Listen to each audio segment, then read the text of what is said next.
Today on Inquirer,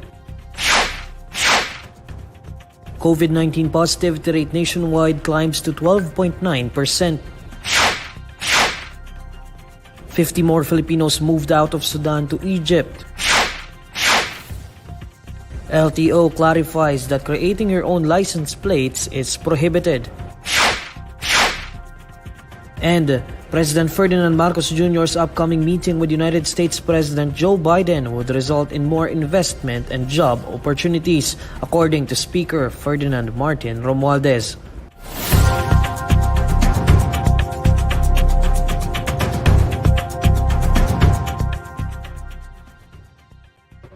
Good afternoon. The COVID-19 positivity rate nationwide climbs to 12.9%.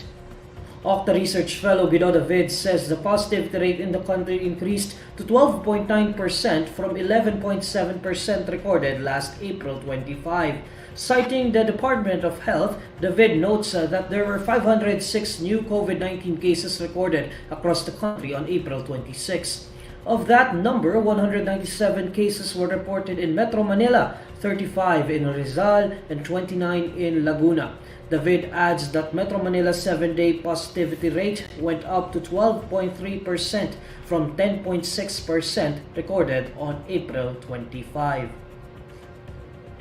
Malacanang says 50 more Filipinos have been extracted from Sudan and brought to Egypt. To tell us more, here's Sofia Abrugar reporting live. Sofia?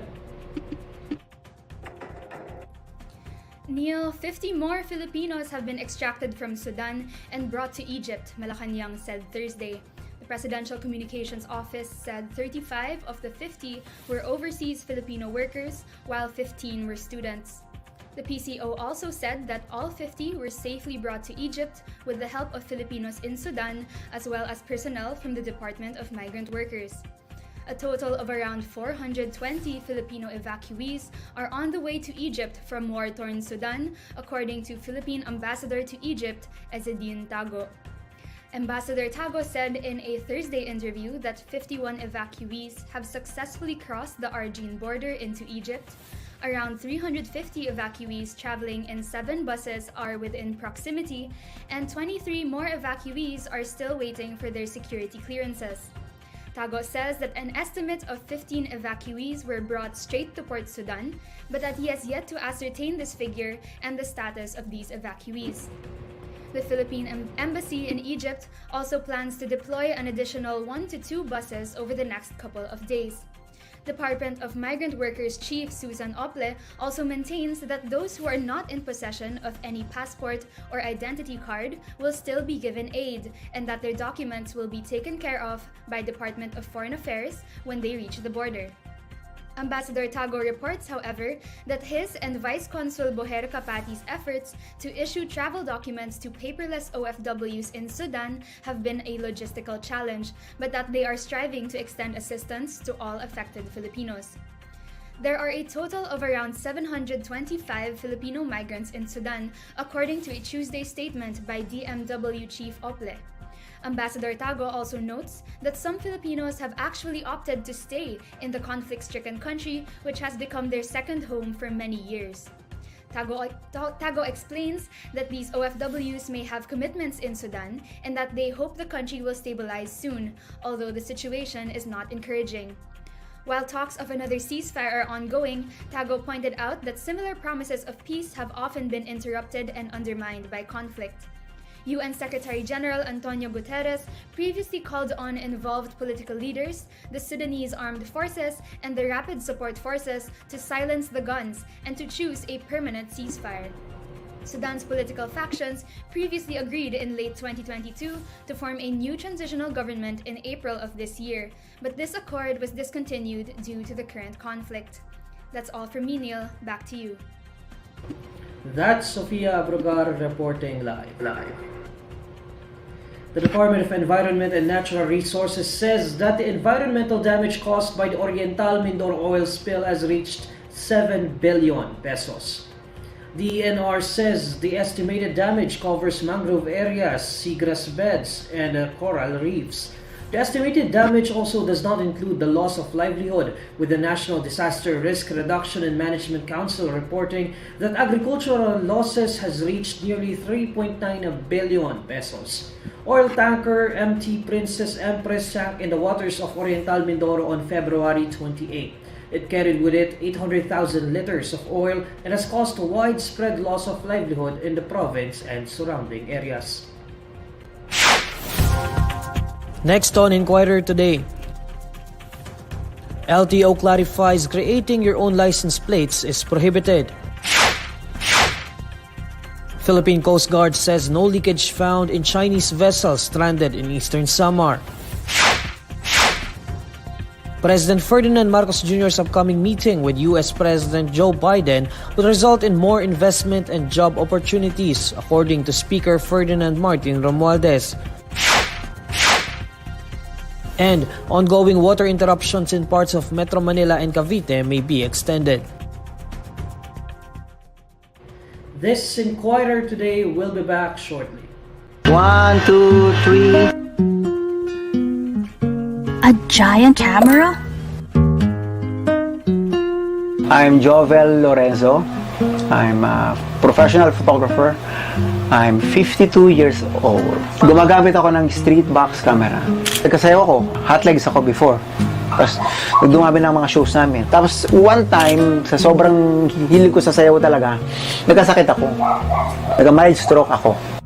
In order for Jovel to recover, he was prohibited from dancing for a year until a new opportunity presented itself. Buti lang, medyo bata-bata pa ako noong time na yun. So, nakarecover naman ako. Pero nung na-stroke ako, hindi ako pwede magsayaw ng 1 year. So, pinag-aral ako ng isang kapatid ko na sabi ko, Jubel, may nagkaklase ng photography sa Mowel Fund. Sumasama ako doon sa Hot Legs pare, pero hindi ako nagsasayaw, nanonood lang ako ng shows nila. Habang nanonood ako shows nila, practice ako ng photography. Sinushoot ko sila, yung mga guests nila, sinushoot ko, tapos yun ang pambayad ko ng film. Yun ang ginagawa ko para matuto ako ma-practice ko yung photography ko. Yun, tapos tuloy-tuloy na yun. Hanggang sa naging magazine photographer na ako, nagkasayaw pa rin, tapos magazine, tapos hanggang sa nawala na yung sayaw, nagmamagazine na talaga. Naging photographer na ako full-time. Until now, nag-shoot pa rin ako sa magazine hanggang ngayon. When the pandemic hit in 2020, Jovel got into box cameras. Ngayon ko lang nalaman yung street box camera, kung paano siya gamitin. So nakita ko lang siya sa website or sa YouTube. Habang nanonood ako, nakita ko lang siya. So parang na-interesado ako kung paano nila ginagawa. Parang, maganda. Parang maganda yung process kung paano nila ginagawa yung image. During that time, pandemic naman, yung time na yun. So wala kang ginagawa. Try akong gumawa ng camera nang nakita ko sa net. So parang, okay to parang bago. Kasi hindi ko pa ginagawa. Unti-unti ko siya nagawa ko yung box with all of the yung mga component niya, yung basa-basa. Inartehan ko pa, ilalabas ko yung picture sa gilid para mas para ganun. Para inisip ko na, yung ginawa ko doon, inisip ko na pwedeng i-offer pag nawala na yung pandemic. Pwede ko i-offer sa tao para may trabaho pa ako. Jovel went to Batangas during the height of the pandemic and thought of a way to practice using his box camera. He started to work on his project called the 14-Day Quarantine Series, where he would take portraits of people in their everyday lives using his box camera.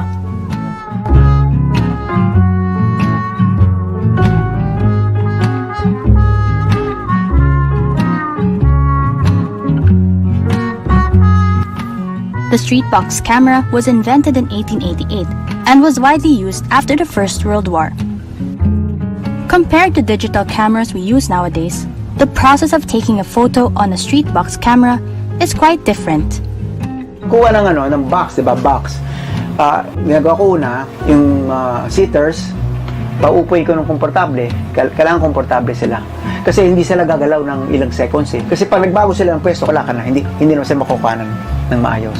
Hindi, pag nakaupo na sila komportable, pupunta na ako sa likod ng camera, ayusin ko na yung frame, i-focus mo na.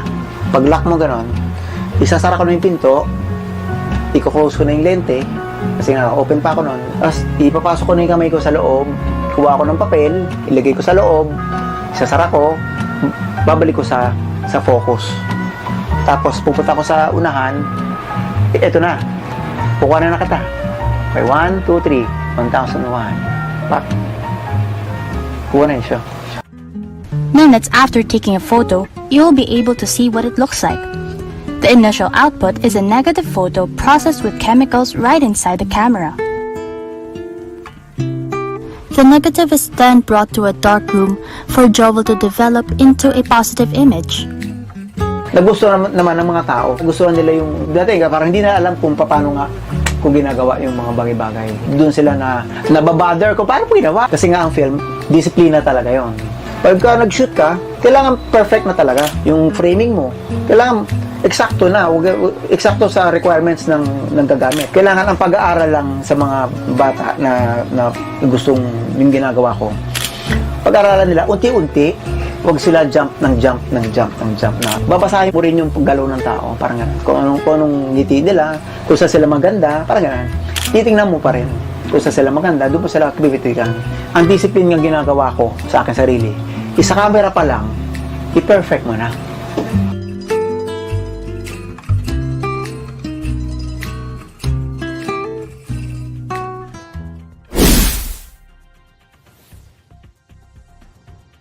The Land Transportation Office clarifies that creating your own license plate is prohibited. This comes after the agency disclosed on Wednesday that it is seeing a possible shortage of car license plates by June and July, pending procurement to replenish its supply. LTO Chief J.R. Tagade says that the printing and making of own license plates are not allowed. Bawal po mag-print ng sariling plaka. Bawal po gumawa ng sariling plaka. Ang natukoy ko po doon po sa nabanggit ko ay dalawang uri po ng plaka. Meron po tayong temporary plate at meron rin po tayong improvised plate. Pero nais ko lang po ulitin ulit, bawal po mag-print ng sariling plaka. According to Tugade, temporary plates refer to plates provided by car dealers to brand new automobiles and motorcycles. Temporary plates contain the conduction sticker for cars and motor vehicle file number for motorcycles. Meanwhile, Tugade explains that improvised plates refer to substitute plates used by vehicle owners who either had their official plate stolen, lost, mutilated, or broken. Improvised plates are obtained by going to the LTO office to seek an authorization to use an improvised plate. The Philippine Coast Guard says that no leakage has been found in the Chinese vessel carrying nickel ore which has been stranded in Eastern Samar. John Eric Mendoza reports. Authorities say that no leakage was found inside the bulk carrier from China which ran aground in Eastern Samar. This was the result of the Philippine Coast Guard and the Department of Environment and Natural Resources ocular inspection to MVJ High 168. Authorities found no traces of oil spill in the area. MVJ High 168 ran aground in the vicinity waters approximately 2.7 nautical miles of the shoreline of Barangay Solangan in Gian Town on April 18. The said vessel was loaded with 55,000 metric tons of nickel ore. The vessel was en route to China from Homonhon Island in Giwan when it encountered big waves that brought the ship to a shallow portion of the sea. PCG said the ship remains in the area as of Thursday. A salvage team from Singapore is expected to arrive in the area on Thursday. After the pullout of the bulk carrier, the PCG will conduct another hull assessment while DENR will also evaluate the condition of corals at the marine protected area near the vicinity waters for damage claims.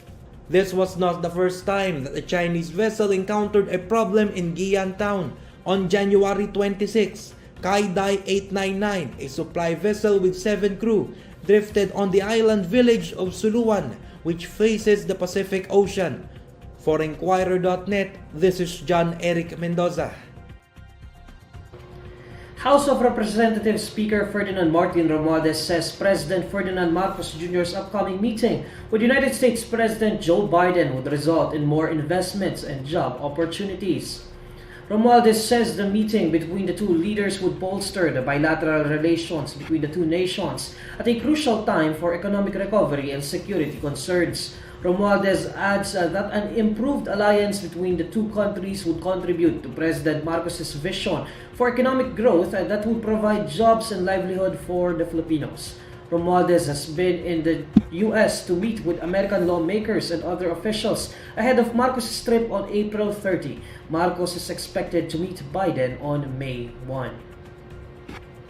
Ongoing water interruptions in parts of Metro Manila and Cavite may be extended.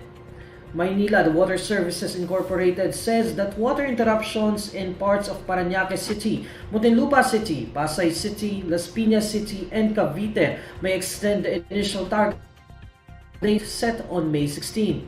Maynilad Corporate Communications Head Jennifer Rufo attributes this to decreased efficiency in Maynilad's Putatan water plants due to prolonged exposure to highly turbid water from Laguna Lake.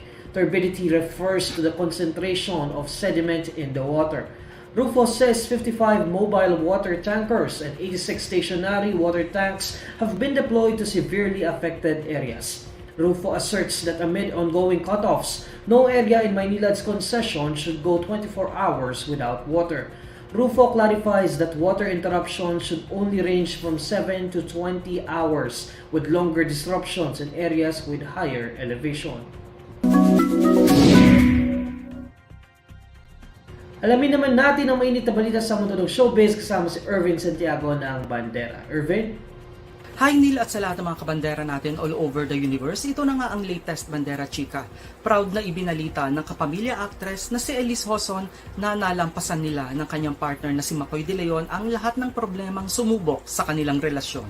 Okay na raw sila ngayon ng aktor after nilang maghiwalay ng ilang buwan dahil sa ilang personal na rason na ayaw na niyang idetalye sa madlang people para na rin sa ikatatahimik ng lahat. Ayon kay Elise, masasabi niyang mas tumatag pa ang kanilang relasyon ngayon ni Makoy matapos pagdaanan ang kanilang naging problema bilang live-in partners. Sa ngayon, ang focus daw nila ni Makoy ay ang pag-aalaga kay baby Feliz.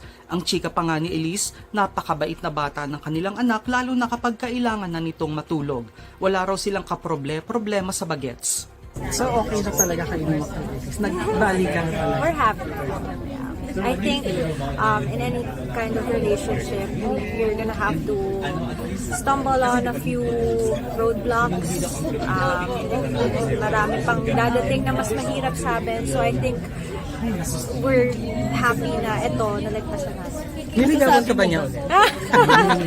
Yun ang sabi ko sa kanyang huwag niyang kakalimutan na kahit wala namang pinag-awayan, yung sweetness is dapat nandyan pa din.